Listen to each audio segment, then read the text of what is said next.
TOEFL writing.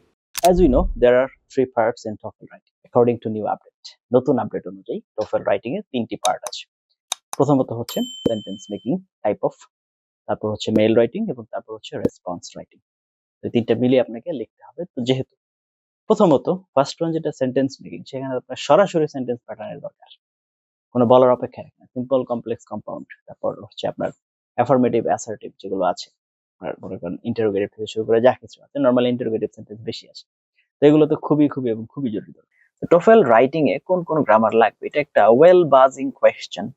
TOEFL writing a grammar মানে শুধু tense না, বরং সেন্টেন্স স্ট্রাকচার, ক্লারিটি, অ্যাকুরেসি এগুলো খুবই গুরুত্বপূর্ণ। শুধুমাত্র টেন্সের উপরে ভর করে গেলে হবে না, আপনাকে সেন্টেন্স স্ট্রাকচার বা সিনট্যাক্স আমরা যেটাই বলি, তারপরে হচ্ছে আপনার ক্লারিটি, আপনার পরিষ্কার হচ্ছে কিনা, আপনি যা লিখতে যাচ্ছেন সেটা ক্লিয়ার মেসেজ কনভে করছে কিনা, অ্যাকুরেসি হচ্ছে কিনা, এগুলো দেখতে হবে।